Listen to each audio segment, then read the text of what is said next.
I understand their perspective, but here's the problem. If we don't debate them, we don't get to challenge their ideas. If we don't challenge their ideas, we can't show how ludicrous they really sound. The only way that you can see the worldviews get absolutely dismantled in real time is you must continue to debate these people and destroy them. And you gotta remember too, bro, people are finding this content new. We're in a niche. We did it for a while. For us, it's annoying and boring. I get annoyed talking to these too, but then I realize, oh my God, I can't stop because there's another simp like Akaash somewhere that we need to save, that we need to wake up. All right, guys, welcome back to another video. Today we are reacting to Myron and Sneako talk about if the red pill is finished.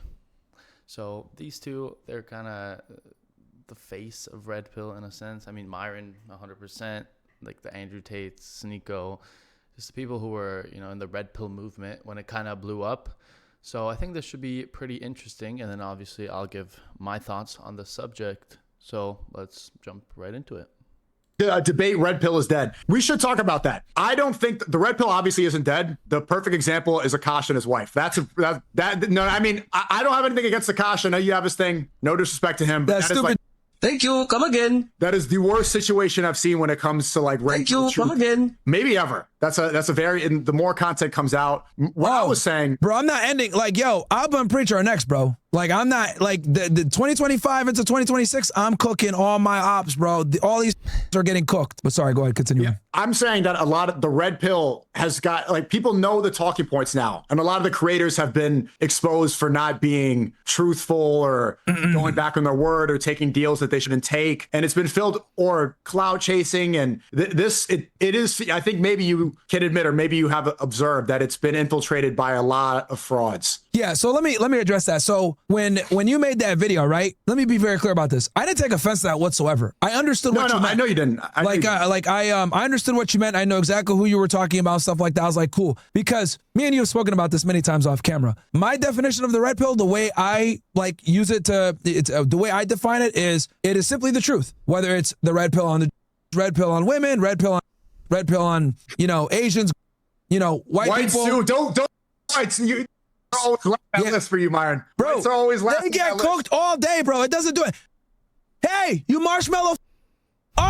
Is that gonna get clipped? Nobody cares. Nobody cares. This shit on white niggas, bro. Marshmallow's crazy, bro. And the truth never dies. Yeah, red pill is dead. Like, yeah, that's a clickbait title, but red pill never die. Like, obviously, the truth doesn't die. Yeah, but I'm saying the need and the demand for that in the content. It depends on how you define it. So, like, if you're defining it like maybe from the narrow standpoint of the praxeology of dealing with women only and being aware on it or whatever, and like its popularity in that time span, I can see where you're coming from. For me, I just look at it like it's just the truth. So the truth is never going to die. And the question I always ask is, women's behavior getting better? The answer is no. So if the red pill is never going to die off of that, even if you go just with the women's route. But for me, I make it a little bit broader. It's just the red pill for me is just the truth, whether it's race, females, whatever. So, but I understood the way you were phrasing it is like you're talking about like the red pill genre of certain creators that kind of were like whatever stuff too, like the whatever podcast. They reached out and they want me to come on, but it's like I think that debate thing, and it's been the rise. I've been saying this all year long. Like your college debates are killing it. You're doing collabs with Candace Owens. Your run as a political commentator, like even then Kamala Harris cites you and Andrew Tate as somebody who helped influence the election, right? They're not listing other red pill creators. They're saying you. And in terms of your political influence, it's showing that there's a shift in the demand for content. I think the after hours strategy of talking to the best show in a while was Cloud. Like that was really funny. Other than that, like when you see the whatever podcast, like Andrew Wilson, I was talking to him yesterday because some people were saying that I was attacking. I wasn't attacking Andrew. I was saying that the reason he lost that, I think optically he lost that interaction with the lesbian girl who was talking about his wife, was because he's in that scenario to begin with. Like, why? He's a smart intellectual. He's a guy that I go to for debate advice, and he's capable of very good conversations with Daniel Akikachu. Why does he even need to be debating feminism with this girl? She's already winning just being here. It's time to, I think it's time to graduate past that round table OnlyFans girl content. Okay. Yeah, I would say honestly, Sneako's right with this. Like, yeah, there's new people discovering this content every day, but just making it fresher, making it new. Because how many times can you sit in a round table with a woman and say, "Oh, what's your body count? Oh, that's too high. Oh, what are your standards? You want men to make 6 figures, be 6 foot tall, and have 6 inches, and you're fucking on OnlyFans?" Like, how many times can you say that? How many times can you really shit on women? This is not shots at Myron. He's evolved so much. I like what he's doing. Now he's leaning more into the political stuff. But if you categorize red pill as just the truth, that's never going to die. But I was looking at more on the lens from just the woman standpoint, because I mean that gets old fast. Like, yeah, it blew up in 2022. It was funny for probably a good year, maybe a couple of years, and then it's very repetitive now. Like, everyone should know at this point, yeah, be careful with women. Don't don't simp for women. But I mean, if the men are still gonna simp for women at this point, there's no saving them. So I mean, you can only repeat something so many times before you just have to make it evolve. So, couple of things. I see what you're saying. You think with the clip, I watched the debate. He absolutely steamrolled her, absolutely destroyed her. Well, what do people see? What do people see? Are people going to watch the debate? Well, here's the thing. Those people are stupid. Who cares what they think? Like the problem is that a lot of people are low IQ dumb. So optics matter. Optics matter. Debates. Yeah. It's not just about the people who see it. Like, we can understand clips are now more important because it is about winning the ideological war. If this is what people are seeing and this is the reputation and this is what changes people's perception, then ultimately that clip alone. Here's the thing. Here's the other thing you got to understand too. If you're a conservative, if you're right wing in any way, if you have a certain ideology, right? We tend to be more on the extreme side sometimes. So if a liberal says even a sentence that like comes off as like, oh, ownage, like even though they lost the fucking battle, they lost every single debate, they'll take that clip and they'll push it out because libs can't really win debates because they don't have logic on their side. So they have to take that clip and then blow it up. And also they don't like Andrew Wilson because he's been destroying these guys. He's a conservative, Christian nationalist, etc. So they're like, oh, we finally got this guy. Let's use this clip, whatever. But anyone that watched the debate or have a brain knows that there goes. Now, let me answer your second question when it comes to like debating these people. I understand their perspective. These people we shouldn't be debating them and they're dumb. But here's the problem. If we don't debate them, we don't get to challenge their ideas. If we don't challenge their ideas, and most importantly, challenge their ideas publicly, we can't show how ludicrous they really sound. The only way that you can see the worldviews get absolutely dismantled in real time is you must continue to debate these people and destroy them. And you got to remember too, bro, people are finding this content new. We're in the niche. We did it for a while. For us, it's annoying and boring. Trust me, bro. I get annoyed talking to these bitches too. But then I realize, oh my God, I can't stop because there's another fucking simp like Akaash somewhere that we need to save, that we need to wake up. So it's just, you know. I don't think you're seeing my point. My point is that it should be more strategic with the time and place. Like, doing it as a routine show, it becomes an echo chamber of the same thing, and the same people are digesting the content, not new people. This girl, for example, the reason that she won the optics of that is because of Andrew's reaction. She said something, she did an ad hominem attack, started talking about his family, and he responds by going ad hominem back. You understand like why she wins now? Because that's already placing like her on an equal level playing field as Andrew Wilson. And is she? She's not. I mean, I saw some of the debate too. Intellectually, she didn't destroy any of his points. He's a more accomplished debater, but he embarrassed him.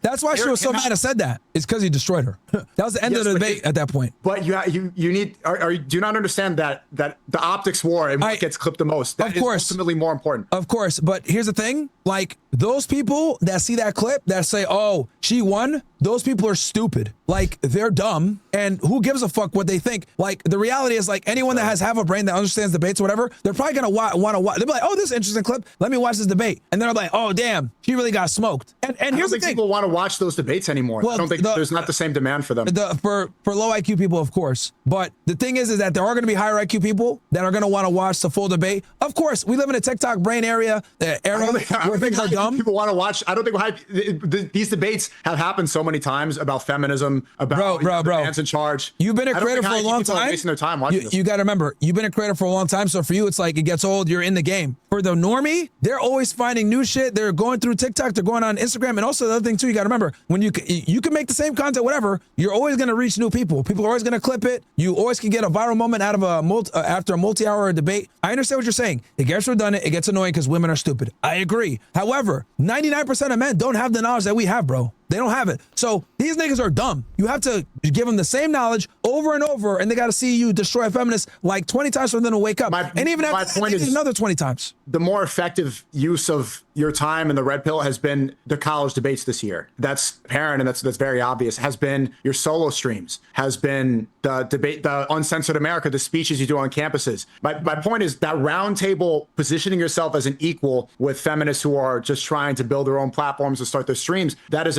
that has negative ROI. There's more positive ROI in what you've been doing separately this year. I do both because I look at it.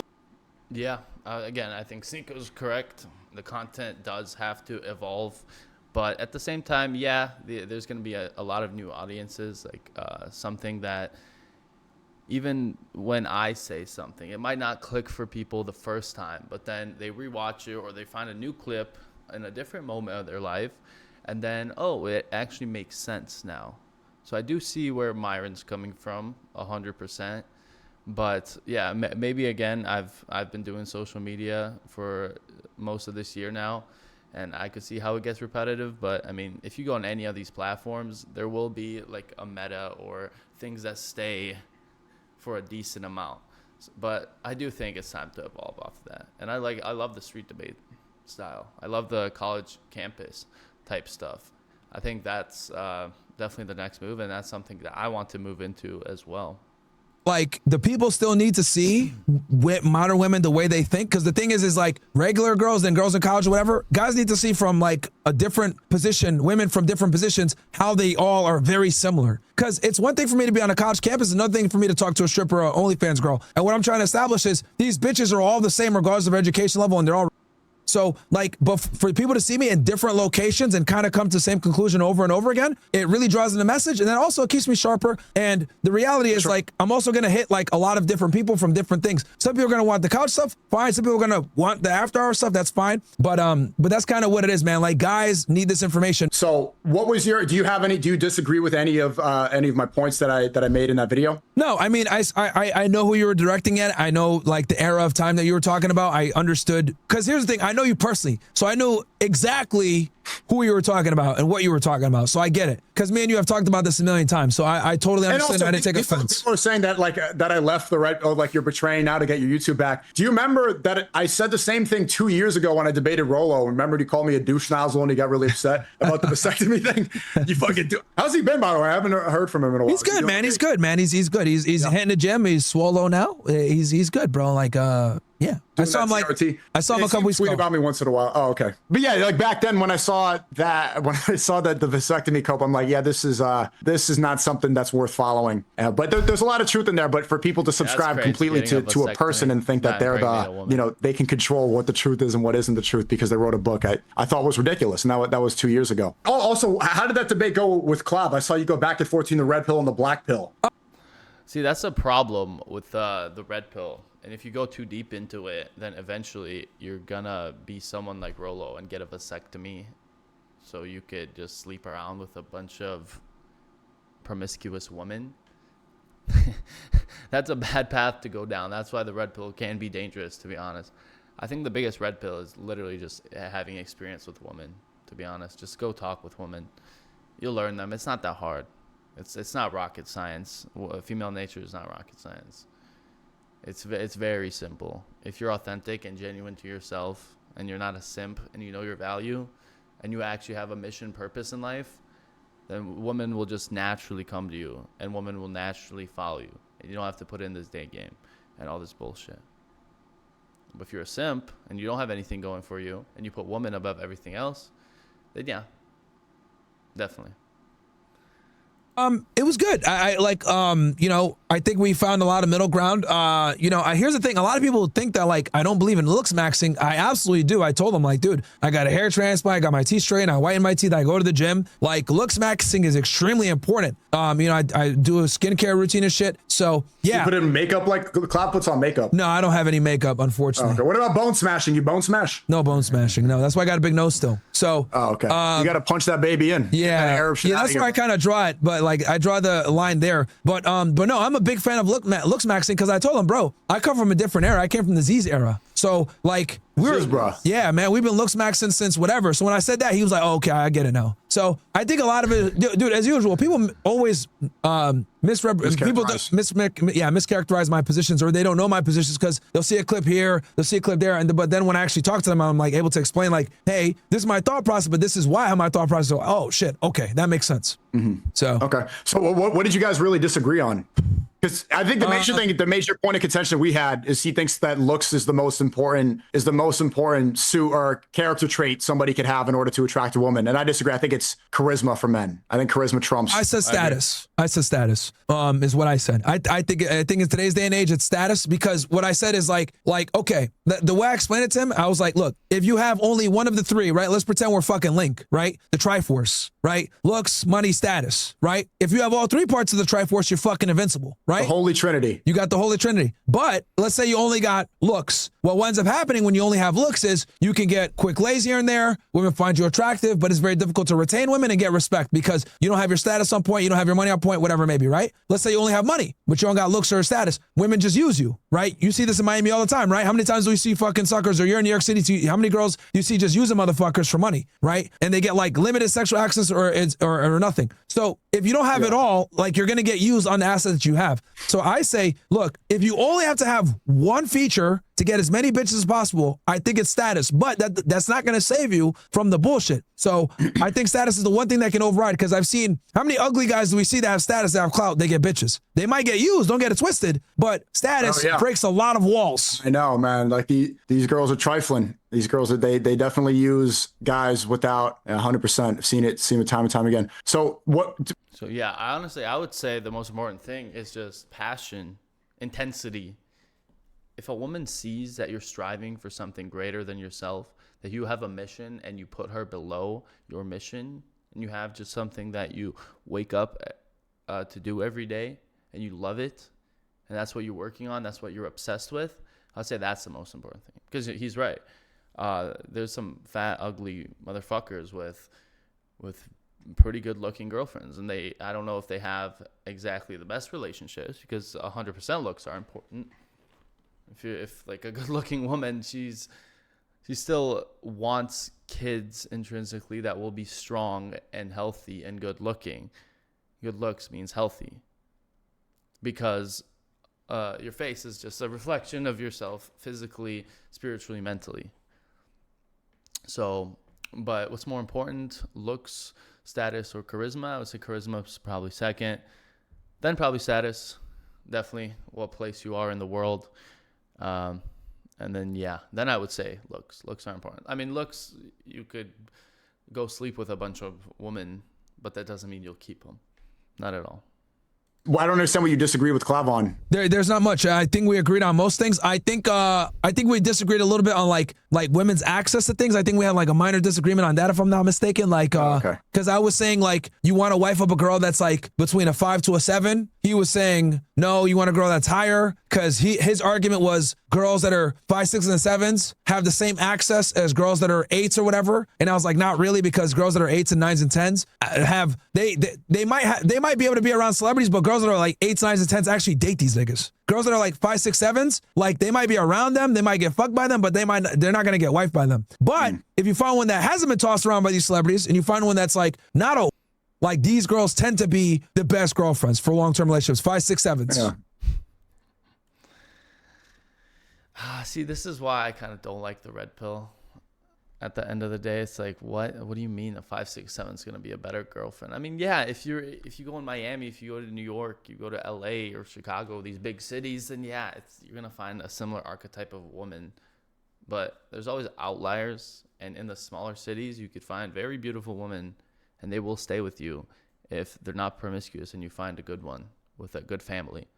I think that's the final red pill. You go to a smaller town, find a girl with a good family, and there's a lot of beautiful women still, especially in the U.S., across the U.S. Or you go to your country of origin, because that's a girl you'll vibe with the best genetically. That could also be a play. Those are just my thoughts. Again, Myron's been in this space for a lot longer, but I don't think all of that is necessary exactly to put it down to a mathematical standpoint. But anyways, guys, thank you for watching. Don't forget to like and subscribe. It really helps the algorithm. And see you guys all next time.